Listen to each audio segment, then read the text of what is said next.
माशकील गुलूगाह माशकील शहर से तकरीबन 3 किलोमीटर के फासले पर ढलवान सतह पर वाक़ है। यहाँ कई सदी पहले के तामीर शुदा मजबूत और पुरनक्श गुंबदें काबिल दीद हैं। गुलूगाह में मौजूद गुंबदों में इंसानी जिस्म की खोपड़ी और दीगर अज़ा काफी मिकदार में मौजूद हैं। मजीद देखिए माशकील से नसीर कप्तानी की इस रिपोर्ट में।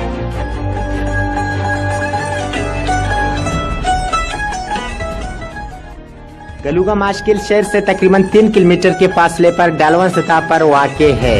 यहाँ कई सदी पहले के तामीर शुदा मजबूत और पुरनक्श गुंबदें काबिल दीद है। गलूगाह में मौजूद गुंबदों में इंसानी जिस्म की खोपड़ी और दीगर आज़ा काफी मिकदार में मौजूद है। गलूगाह में कौन रहता था और यहाँ गुंबदों में मौजूद इंसानी जिस्म की खोपड़ियों और दीगर आज़ा के हवाले से अभी तक किसी ने कोई कन्फर्म हवाला या बात साबित नहीं की।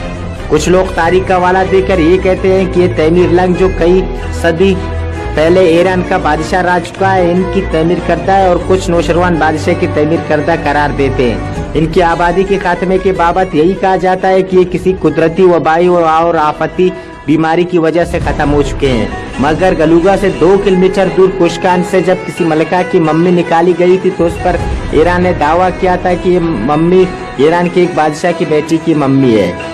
इससे ही अखज़ किया जाता है कि इलाका कई सद साल पहले ईरान का हिस्सा हुआ है और गलूगाह भी उस जमाने का है। मगर अफसोस कि कीमती आसार कदीमा हुकूमती अदम तवज्जुही के बायस गैर महफूज और खंडरात हो चुके हैं। गुंबदों के कीमती पुरनक्श ईंटों को चंद रुपए के लालच में फरोख्त किया गया।